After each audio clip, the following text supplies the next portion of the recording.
So, what a wonderful program we have today. You know, in today's world, where there's so much hate crime, I mean, it's almost like there's a continuous stream of news that's intolerant of religion, intolerance of different cultures. It's like, where does it stop? How did it get here? And what can we do about it? Well, today we have a wonderful speaker, Sister Jayanti. Sister Jayanti, as you know, is a regular fixture now on the Harmony House. She's the European Director of the Brahma Kumaris.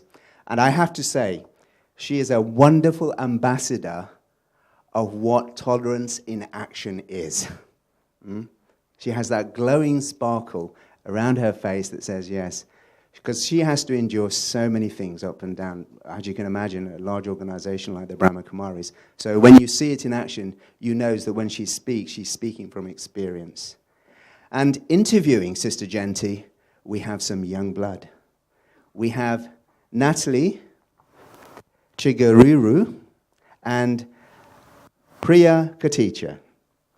They are two young friends from school days, and they have launched Journals of the World online.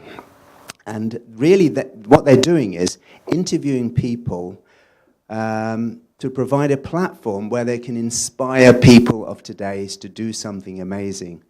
And if I can ask the panel to come onto stage, Sister Jayanti, Natalie, and Priya, please. So a warm round of applause.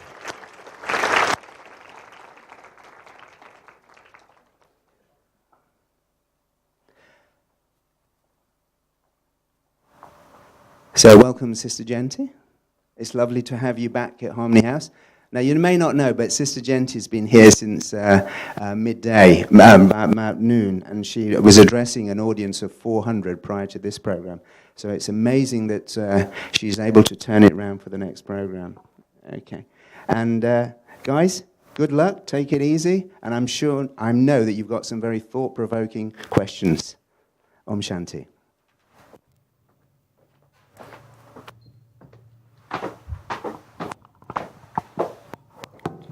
Om Shanti. Today's discussion will explore the concept of tolerance, how it can be built, how it can be lost, and its inevitable limits. In society, the term is typically associated with other people in relational situations, be they friends, family, or occupational. Tolerance is also associated with pain. It can have physical as well as emotional effects. Thank you, Sister Jayanti, for being here to explore this topic with us. We wanted to start by asking you to define the meaning of tolerance. First of all, a greeting of peace to both of you and my sisters and brothers. Om Shanti. I would say that tolerance is, for me, the acceptance of each one and everyone, and being able to have that innate respect for every human being. So that's in a very specific context that I speak, not about pain, etc., because that also comes in. But I think more I'm interested in the whole subject of relationships, and I think that innate respect is something that's very important. Mm-hmm. So we were just thinking, if you look at today's society and all the hate crimes occurring, what do you think are some of the driving factors that have led to society becoming a lot more intolerant today? Dare I say it? Media. I think media has been a huge stirrer of reactions against one group of people, against another group of people. And so I think that, I don't think it's the cause, but I think that it adds to the whole mix. And so why I'm aware of this is because when I'm in different countries, I see how media in different countries cover situations from very different perspectives. And so I see how media claims that it's meant to be detached and neutral. Yeah. But in fact, the same thing is reported in one place in one way, and the same incident is reported with a very different colour from a different perspective in another place. And so I see how it really is something that's added to the whole mix of problems. And a very interesting conference that I had gone to, I think we've got 3 mics all in close proximity. I'm not sure whether that's a factor. It's okay now? It sounds better? Okay, let's carry on. But many years ago, I was at a UN conference, and it was on the subject of tolerance and accepting matters of belief. They didn't want to use the word religion in those days because of Russia being communist. This is in the 80s. But finally, what came out of that was that the University of Minnesota decided that they would investigate and do a research project on the subject of tolerance versus discrimination. And what they found was that where there was self-esteem, there was lack of discriminatory behavior, and where there was lack of self-esteem, there was greater discrimination. And so I'd say that the loss of awareness of one's own spiritual identity in particular is actually the main reason why there is lack of tolerance today. And why do you think that people today have perhaps such low self-esteem? I mean, there's a number of factors, but what do you think comes together to make people have less self-esteem? Again, there's been research on the subject, obviously, and what they found is that where a child grows up in an environment of faith, there's going to be greater self-esteem. Where there's a life that's aligned with one's own inner core values, there's going to be greater self-esteem. And where there's a foundation of self-esteem, even to a certain extent, there's less likelihood of getting into addictions. And of course, it becomes a huge downward spiral if there's lack of self-esteem, you get into substance abuse, and then it multiplies, and it really pulls the person down. So I see that these are some of the factors related to self-esteem. Great. And you just briefly touched on this, but in terms of, you've obviously travelled the world and kind of seen tolerance in action or intolerance in different settings.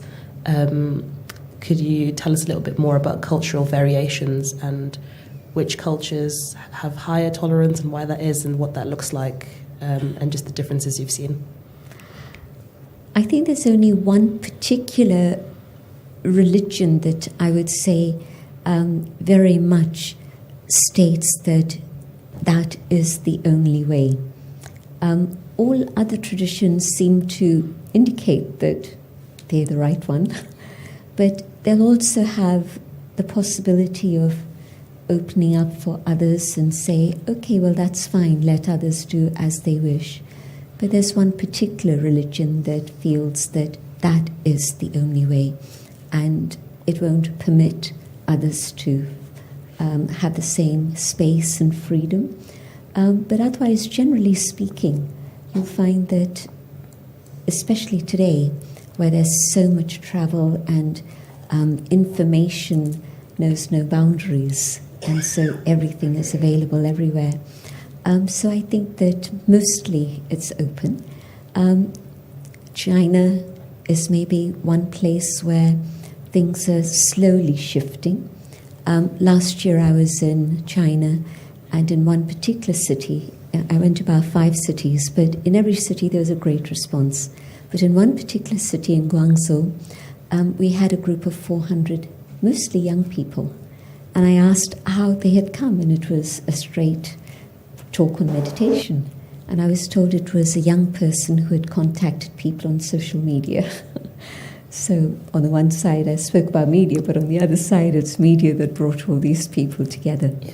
So generally speaking, I think many places in the world are open, but I think that there's still a few patches where it's not so easy.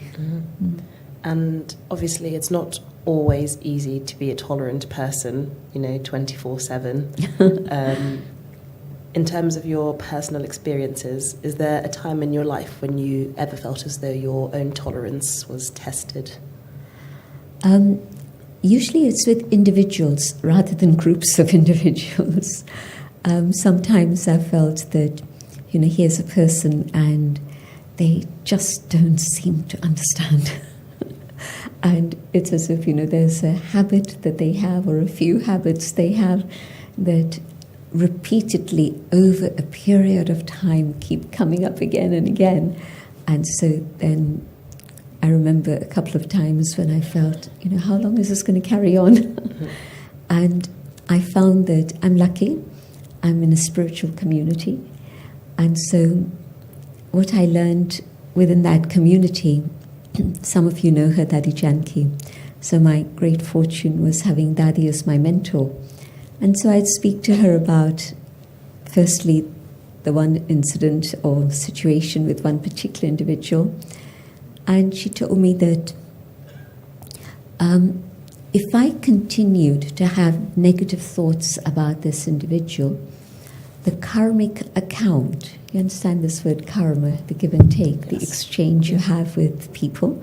So she said to me that the more you think in a negative way about this individual, the stronger your karmic account with that individual will become.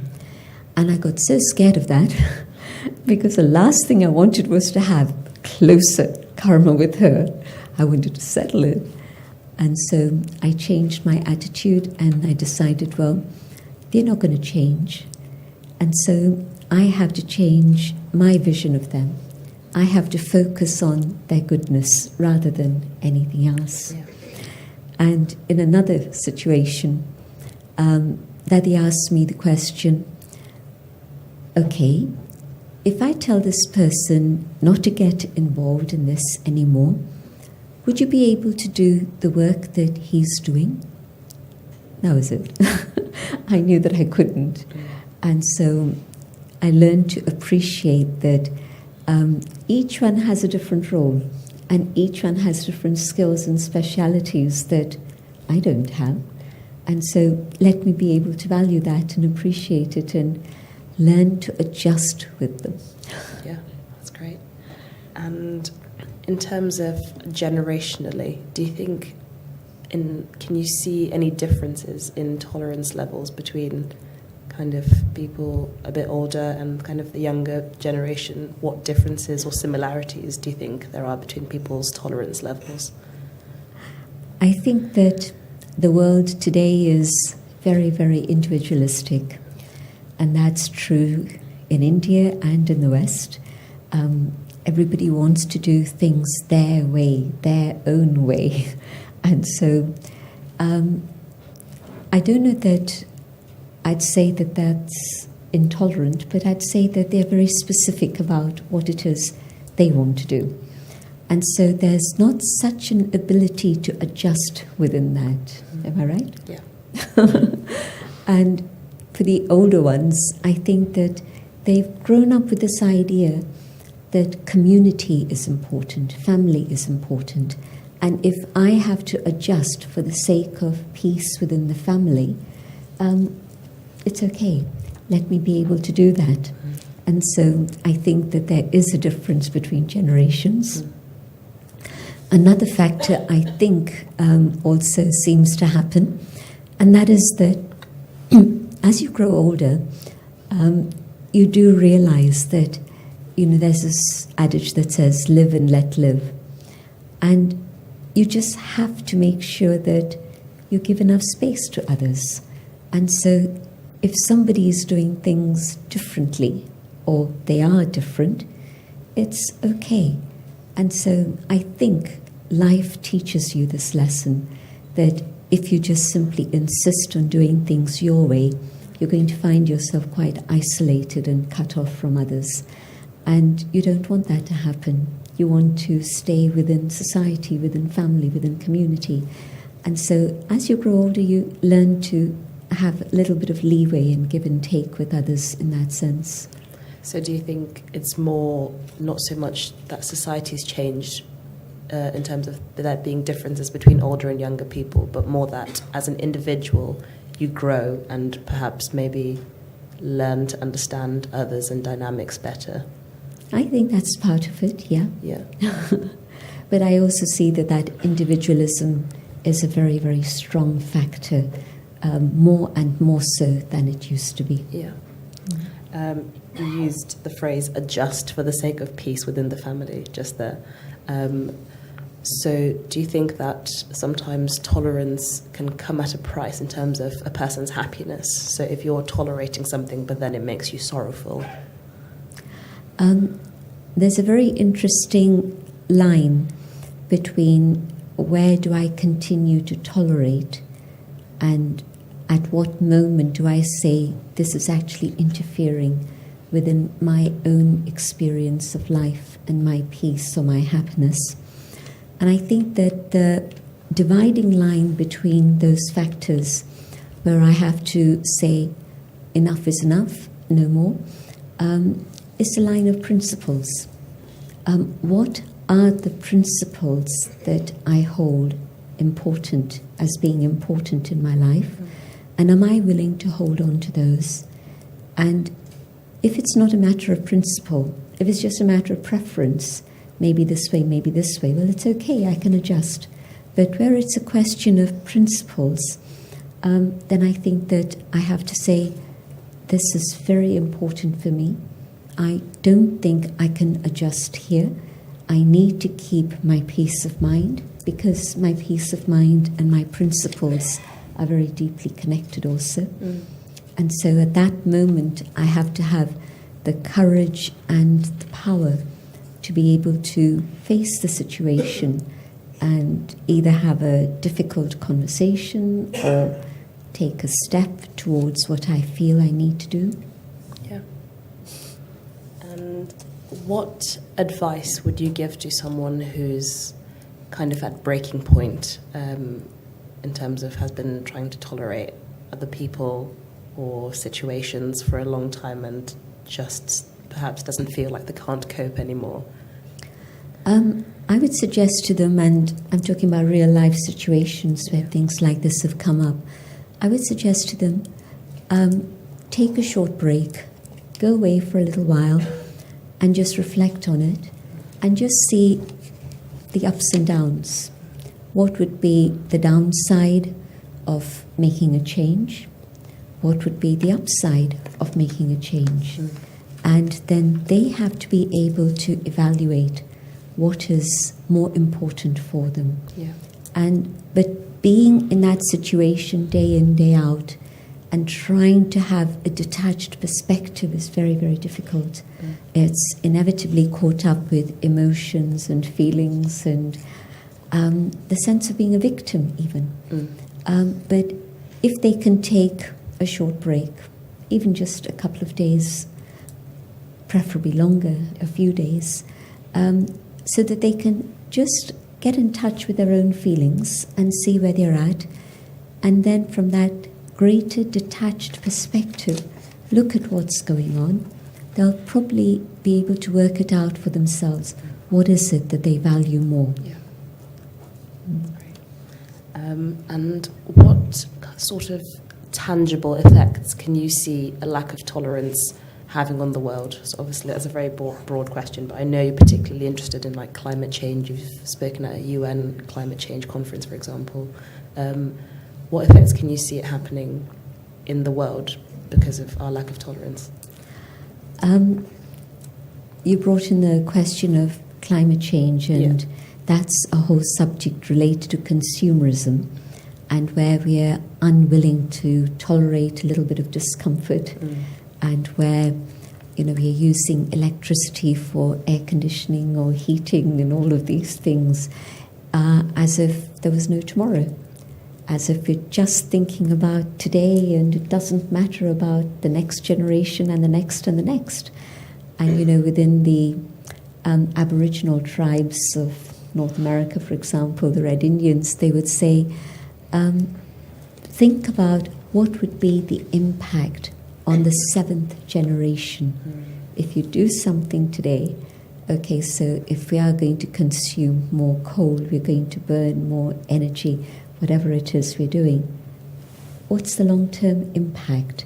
And today, of course, nobody thinks about that. It's just immediate gain, immediate profit, immediate comfort, and so everything has to be for now. And that's very much connected with this lack of tolerance. Don't want to tolerate a little bit of discomfort and say, well, that's okay, that's part of life.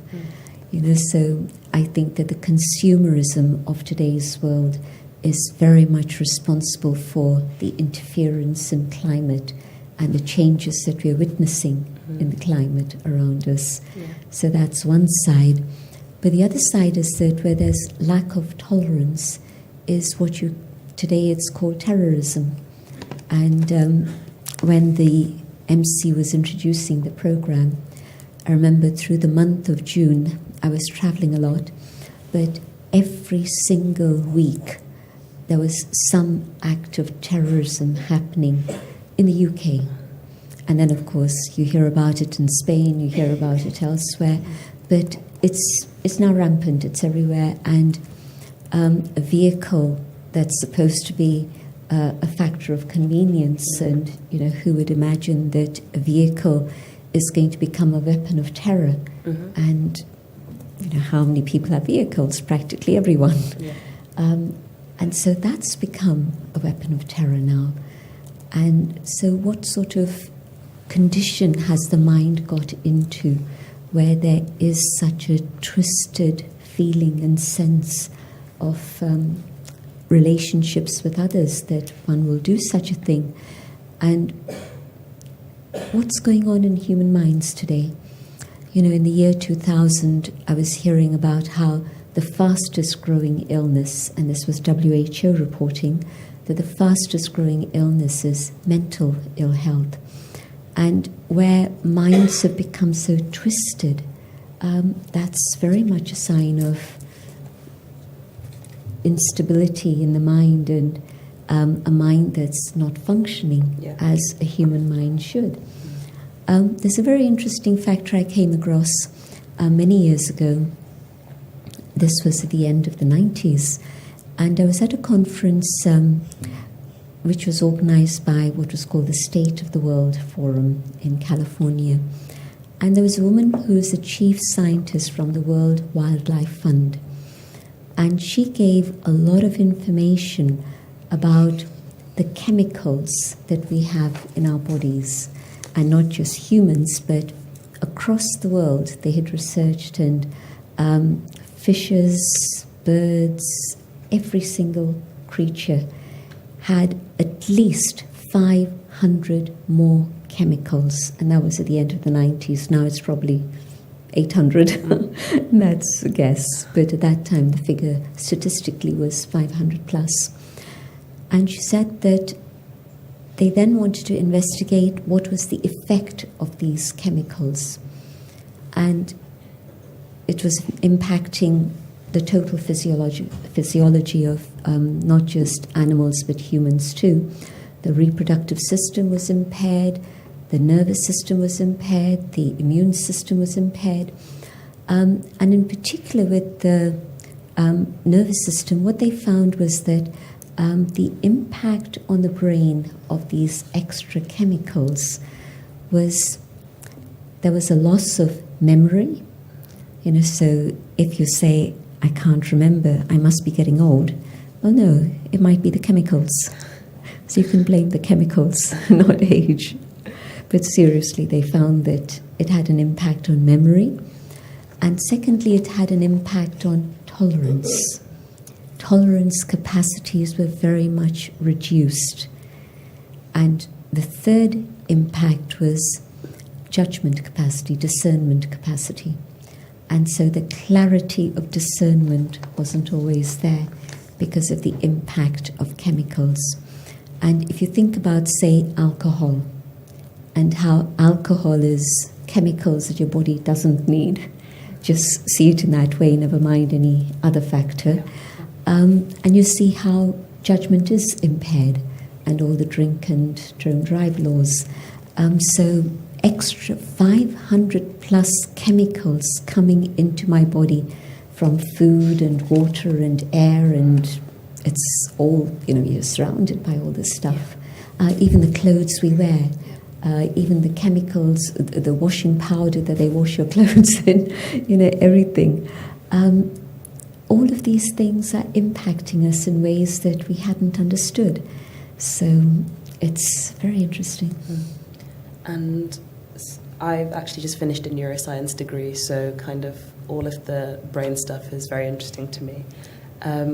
Just touching on, you said about self-esteem earlier on, do you think it can be possible to, if someone can't tolerate themselves, do you think that's a conceivable situation? Because like you said about the disease burden, by 2020 depression is going to be the greatest disease burden in the world, second only to cancer. So do you think part of the problem of a lack of tolerance with tolerating the world can stem from not being able to tolerate yourself? Absolutely. Where I put it in a sort of mild way, where there's lack of self-esteem, take it in a deeper way and more extreme way, and you get to the situation where there's self-hate.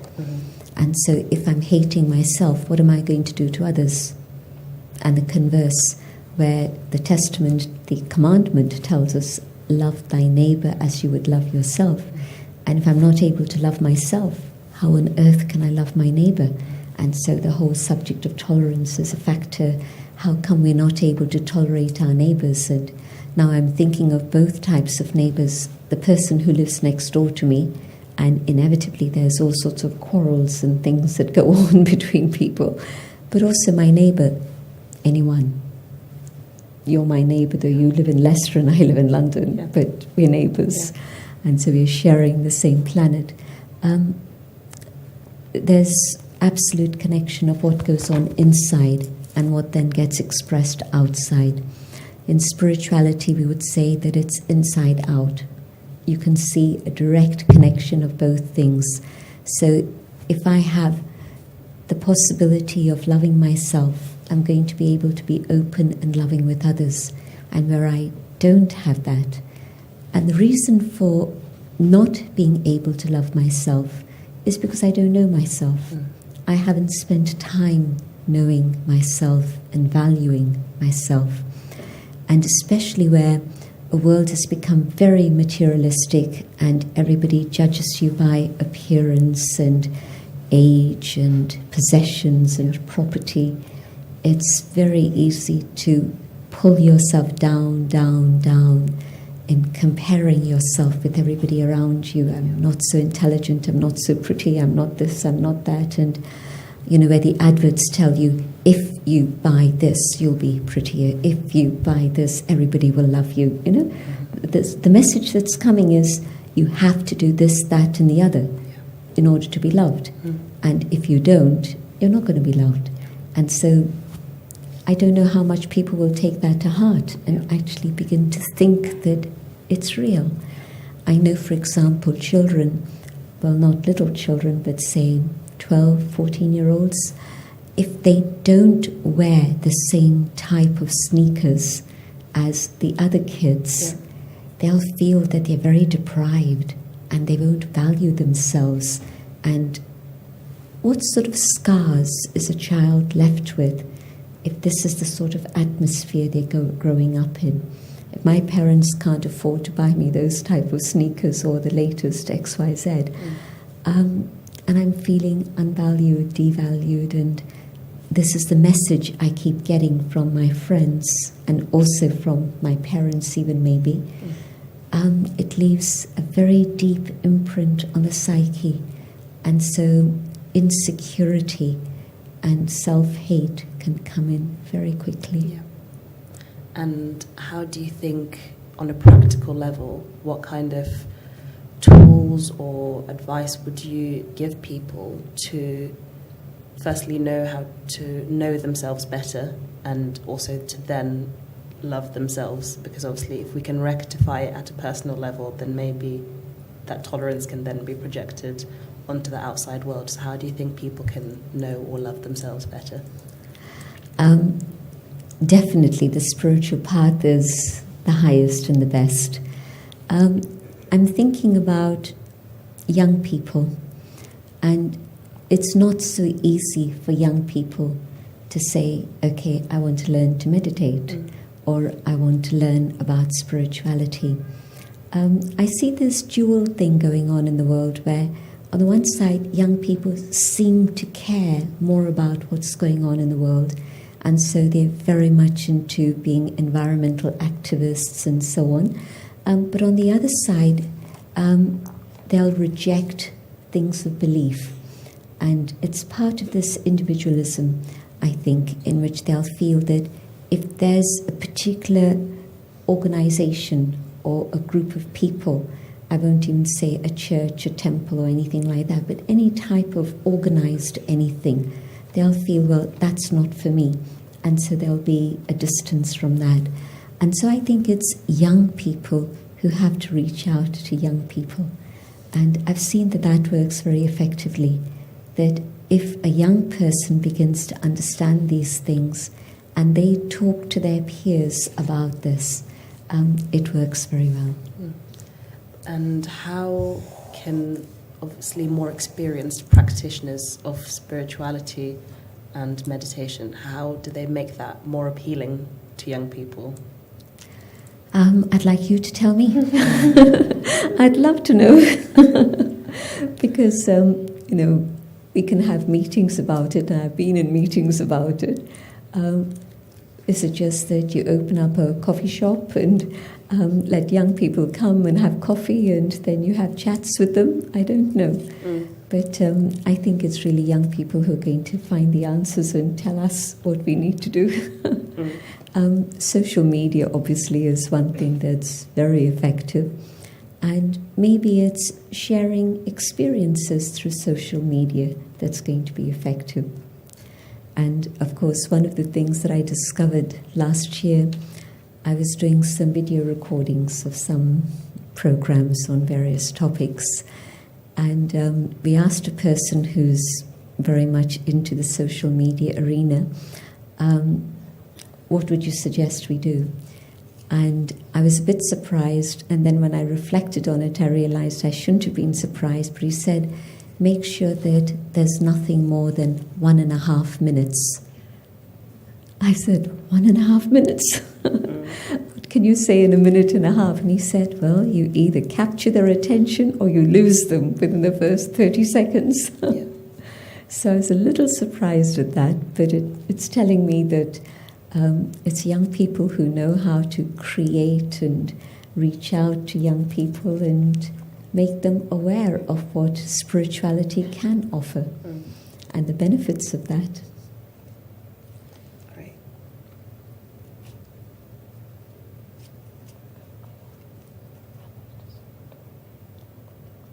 I don't mind you having a conversation together. It doesn't all have to be quiet. Okay, so you've spoken about someone being at a breaking point. So our question was, is there a limit to tolerance, and how much does someone tolerate? For example, if they're in a situation where they feel like they're getting beaten down and they're at the position where they're like, I'm tolerating. So my question is, how much does someone tolerate, and where is the limit? I don't think there's a prescription for it. I think it's very, very individual. And I think it's also related to culture. I know that, say, for example, women of my mother's generation would never, ever have... My mother's passed on. But she would never, ever have even had the possibility of thinking about divorce, for example. And thank goodness my parents had a lot of respect for each other, never mind a lot of love, that was there, but there was a deep respect. And so they lived together for 50 plus years. It was incredible. But today, a woman would say, but why should I tolerate? I can have a life of my own. I don't have to carry on like this. And so there's a huge shift in terms of generations and culture. And even in India, I see how it's no more a taboo. It's part of the scene, divorce. So I think that factors have created a difference, and one factor has been education and being able to be financially independent.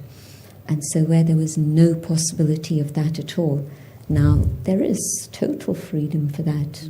Well, I shouldn't say total. There is the possibility of that. So I think that each person has to decide, what is it that's more important for me? Do I carry on tolerating, or is it something that's unacceptable for me now? And I don't think I can say that this is the line. There's a very interesting thing that I came across in terms of spirituality, and that's to do with victim consciousness. And again, I heard it from Dadi. And some years ago, she said how a victim only stays a victim if they want something from the oppressor.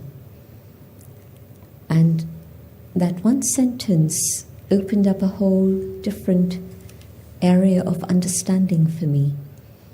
Otherwise, you sort of tend to have compassion for the victim and say, poor thing, and how can we help them?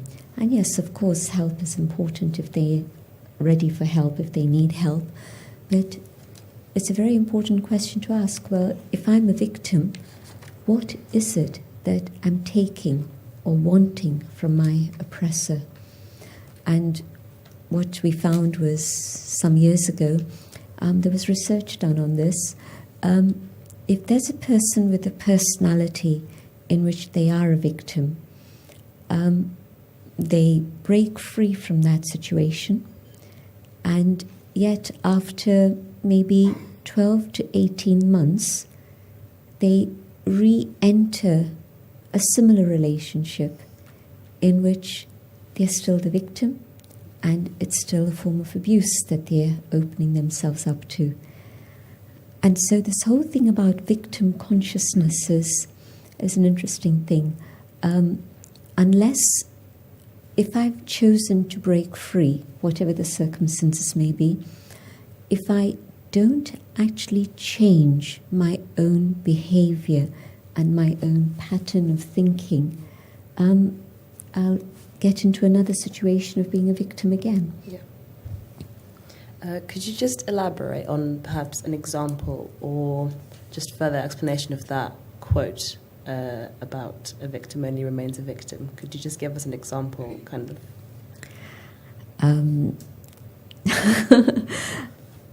I don't want to offend anyone, Okay.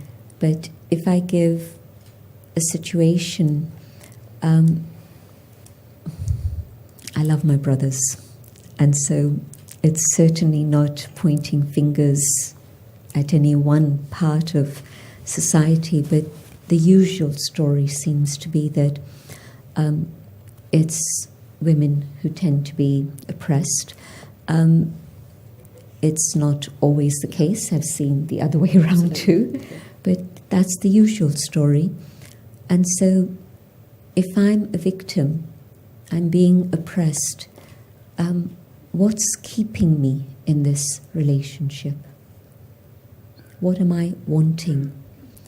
And if I reach the point, either through education or financial independence or spiritual understanding, or it could be a combination of all of these, but spiritual understanding gives me the power to be able to see what my choices are.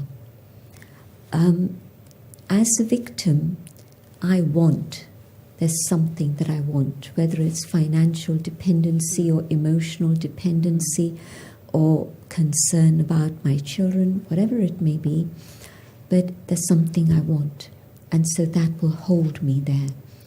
And at the moment where I see that I have choices, and I can make a choice that is different, and I have the capacity, the power, the understanding to be able to do that, I'll make that choice and I won't be a victim anymore. Yeah.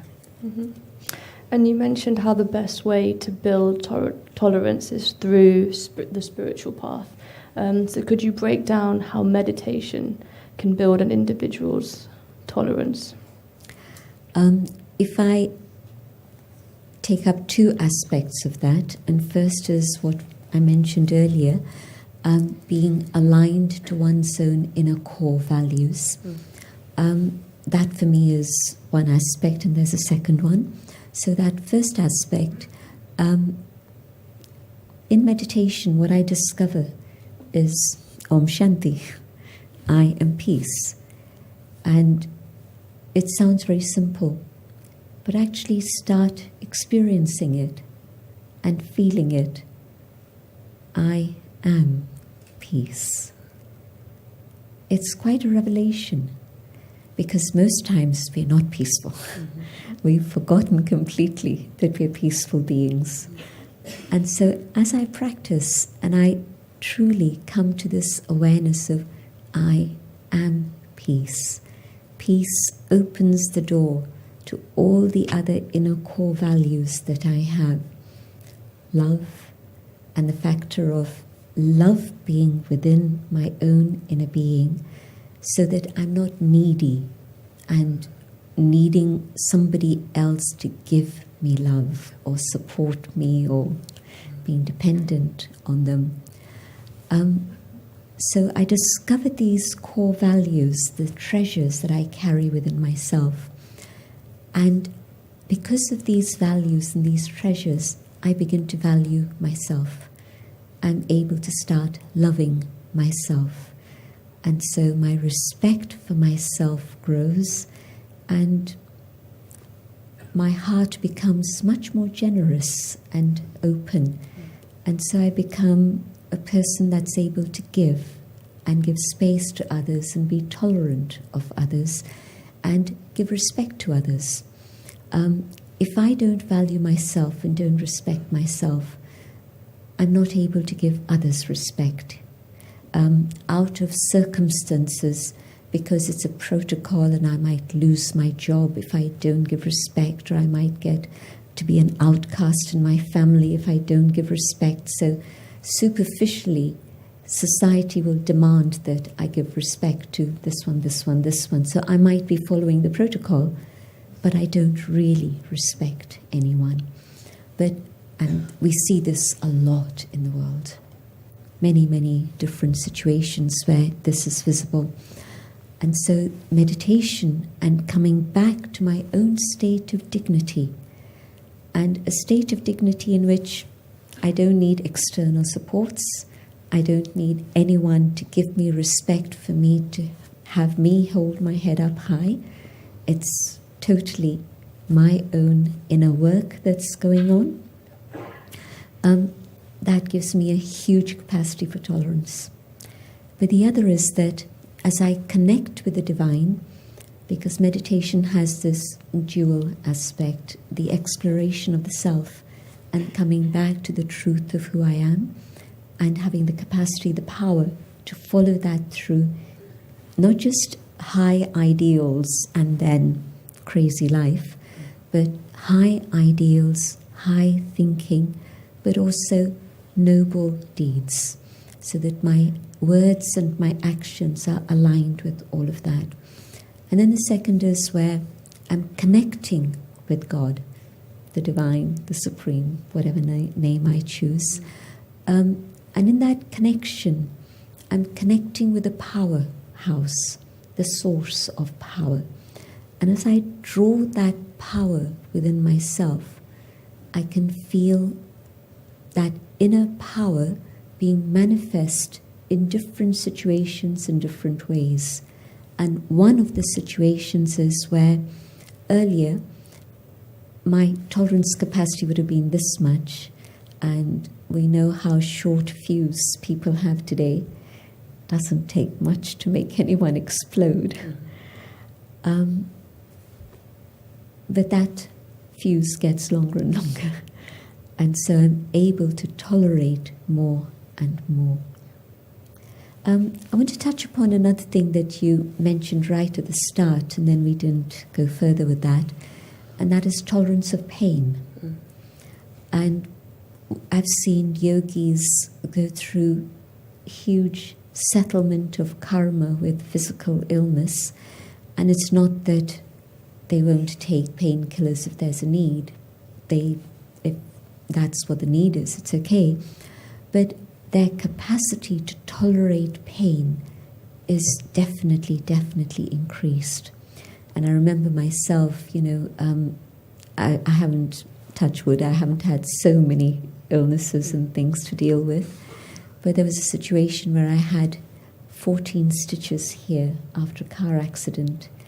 And the doctor who was doing the stitching was telling me, couldn't give me any painkiller because it would have a detrimental effect. And so this was, in the days it was still, threads being put through. Now they've got different methods. And he told me I just had to be very still. And I just focused here and let my body be still. And I could feel the needle going in, the thread being pulled, coming out. And it even sounds painful, doesn't it? Yeah. And that's all it was. But I was able to be very, very still. And that was on a Friday.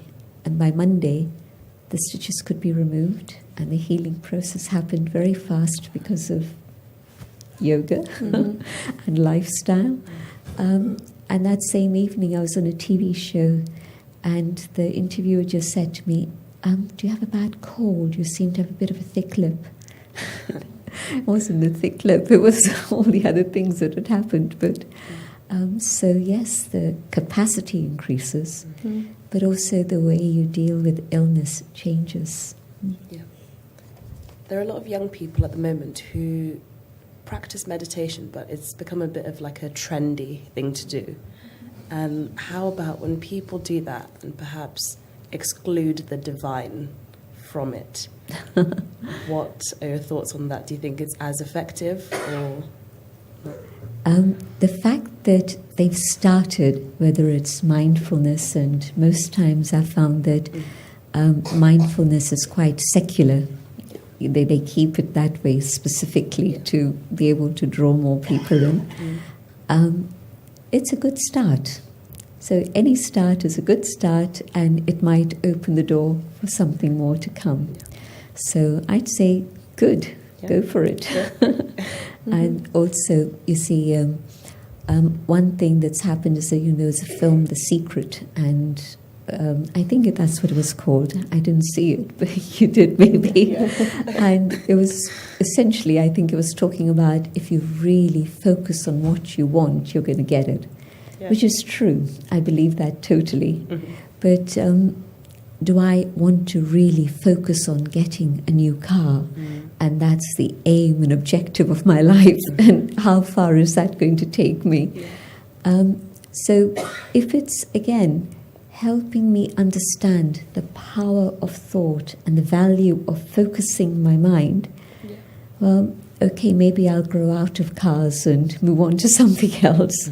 But I think that any type of discipline that a person observes, whether it's mindfulness or whether it's a secular meditation, I think it's going to help them start exploring something further. So I'd say it's all good. Yeah, good. And it would be nice to end with some guided meditation from yourself to help us build our spiritual power of tolerance. So thank you for answering our questions. Yeah. That's it? Good? Okay.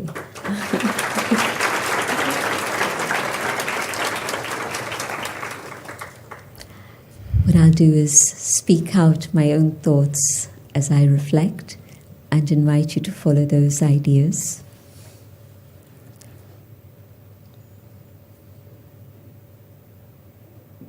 I go on an inner journey, coming to the awareness of the being within. And I connect with the peace that is within.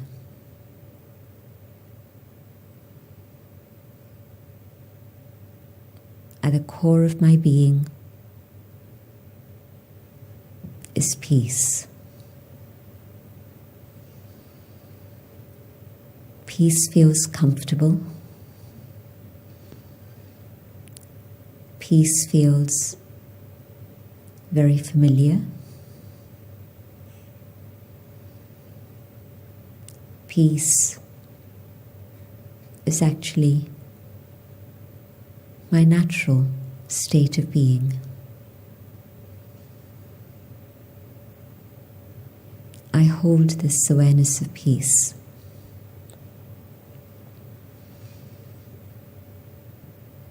And in this awareness,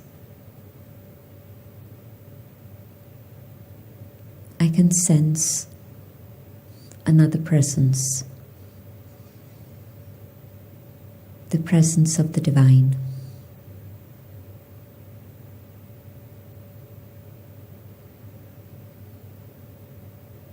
And from the source of love, the vibrations of love reach the soul.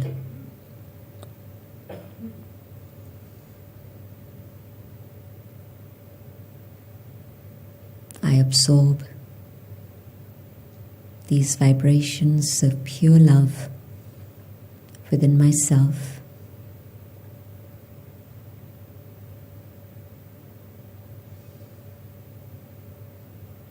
And as I do this, my own heart expands.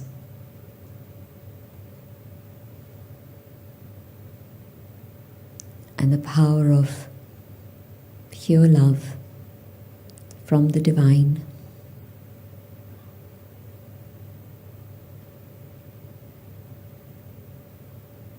melts the barriers that I had acquired.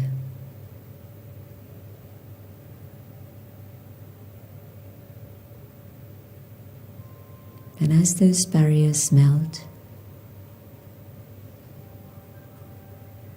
I can sense a connection, not only of the soul with the divine, but also a deep, eternal connection with the entire human family.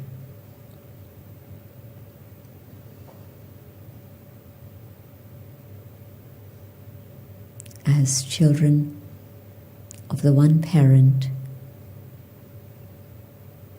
we are held together in the bond of love.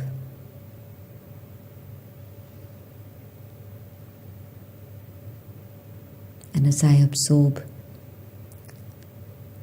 the power of God's love,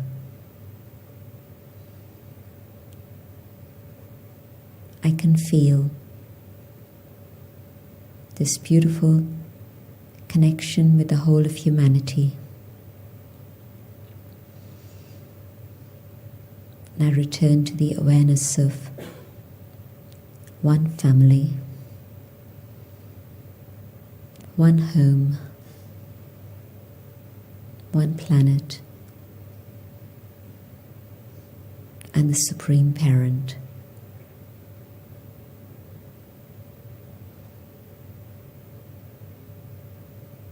And my heart opens up to be able to see each one as belonging to my family, and see each one with value, with respect, with love.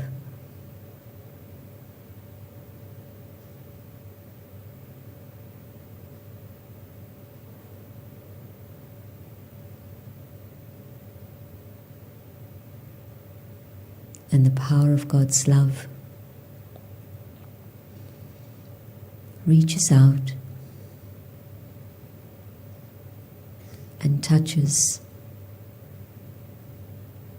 souls across the world.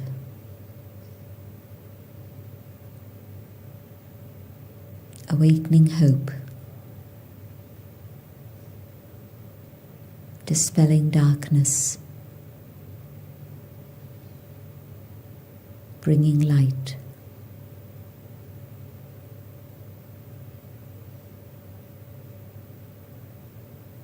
So that truly that one family is created once again.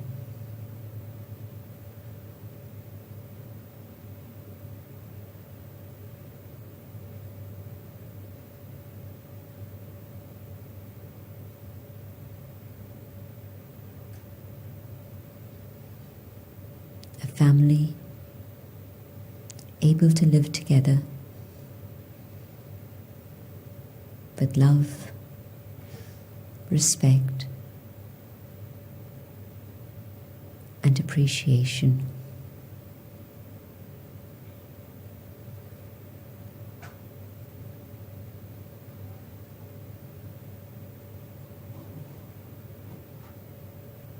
I hold this vision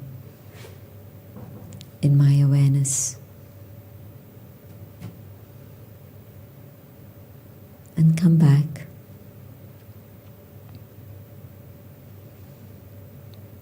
to the moment here and now in the physical dimension.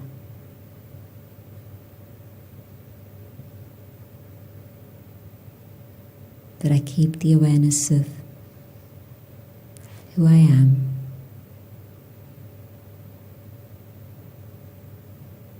and who I belong to, and what I must do.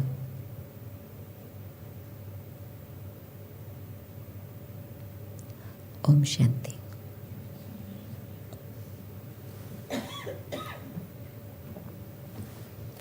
Thank you to you both.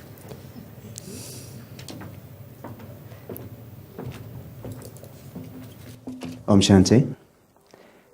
Has our tolerance power been built up? Okay. So, do you have any questions for Sister Jayanti on building tolerance? Any questions from the audience? Do you have a question? Okay.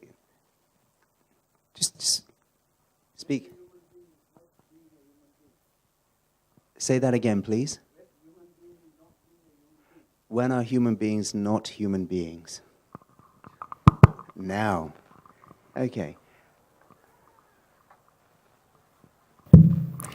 At the present time, sometimes the actions of humans are less than human, definitely. It's something that people who observe nature often comment on, that animals don't kill anyone of their own species. But what's going on with human beings today? You just see it. And so I think it's because we've lost touch with ourselves, our spiritual understanding of who we are, lost touch with God, the Creator, and so the qualities of humaneness have disappeared sometimes. To our young questionnaires, I have a question for you. Now, you must be in a sort of place where you've seen so much change in your lifetime. I know it's a very short lifetime, because especially in this technical age, everything is advancing so much. How have you been able to tolerate, for instance, internet abuse? I mean, surely you must have friends. I mean, what's your advice been to them? What exactly do you mean by internet abuse? As in It could be bullying. bullying. It could be sort of putting a person down, because we talked about building our self-esteem. What has been your response?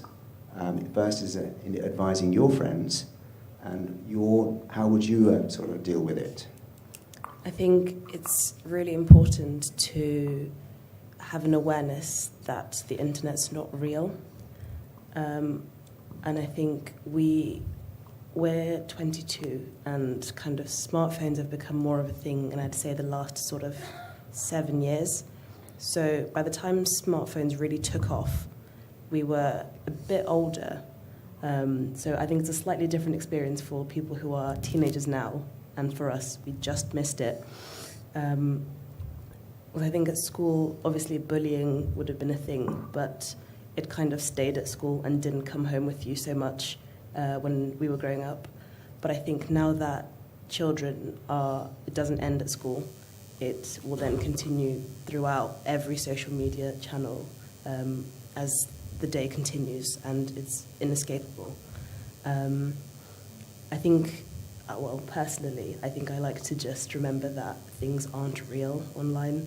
So anything, whether it is bullying or whether it is people showing off whatever they've got, their bodies, whatever it is, I am very aware that it's not real and don't really take things for face value when I see them online.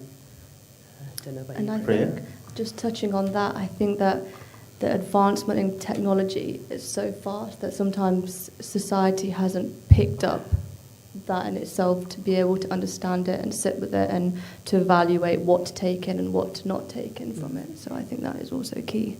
But I think that's changing as well at the same time. Yeah. Sister Jayanti, you've obviously got a wide experience of very much interaction on a one-to-one basis, on a face-to-face basis. But nowadays, just touching on the aspect of technology, because I work with a lot of young people, and they often complain, well, we're getting so much abuse on there, how do I tolerate it? What do you do? What is your experience of this, and what would you advise them? An indication of the fact that our young people, the group of young people that come to us, they sort of help each other rather than bring these sorts of problems to me. I haven't actually had somebody come to me with that, but I've read about it a little bit, and what you were saying is interesting, that it's to tell them it's not real.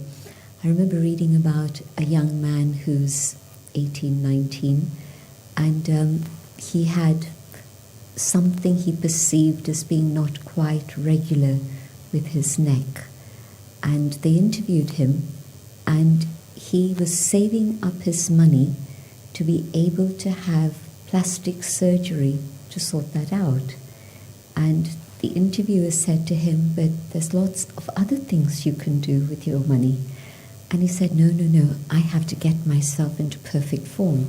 And so when you talked about showing off your bodies, it reminded me of that little story, that this is the condition of people today, where they think everything has to be perfect, and that's not real. It's actually not real life at all. Nothing is perfect in that way. And so I think I've taken a tip from my sister, that just to remind people that it's actually not real. In India we have this word called Maya, which translates as illusion. And in terms of a spiritual lifestyle, we would say that it's all your illusions that actually keep you away from peace and love and purity.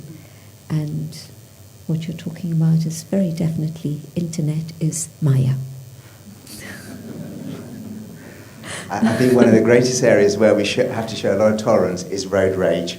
I mean, nowadays I see so many small incidents, whether it's with cyclists, whether it's lorry drivers, is that people have no tolerance because they feel that they have right of way and everybody is in their way. What is our approach to this? What can we improve ourselves just in everyday life? That I have been exposed to firsthand. And I remember I was driving, and what I saw was that a person had indicated that they were going to turn left, and so I moved on further, and then I noticed that they were actually chasing me, and I got to my destination, which wasn't very far away, and they got out of their car and they were very angry, and I explained that, did you realize that your lights were indicating this? And it seemed that there was some fault with the mechanics, and so they hadn't realized that. But anyway, they did at that moment. But I got a taste of what it is to be exposed to road rage. And I think you just have to stay very calm, because two people getting angry is just going to create huge problems. And so that moment when you're faced with an issue of anger from anyone else, whatever the situation may be, I think you just have to remember Om Shanti, really. Just stay cool and your coolness will calm them down, definitely. I think we've all experienced what Sister Jayanti is sharing, especially about road rage. I mean, I know I had an incident recently where a cyclist sort of was riding on the middle of the road, and I tolerated, and then eventually the elastic snapped, and I beat my horn. And suddenly I got an expletive reaction from this cyclist, and I did exactly what you said. I just remained silent, and I said, let it go, because otherwise I'm adding fuel to fire. So sometimes it's our, as you said, it's our inside-out approach that helps us to build our own tolerance, but also alleviates the external situation. So on behalf of all of you, I'd like to thank Sister Jayanti, Natalie, Priya. I think they did a wonderful job, you know, considering what they've done, 22 years of age. Who's got courage to come onto a stage and ask a soul of the caliber of Sister Jayanti, eh? So a round of applause, please.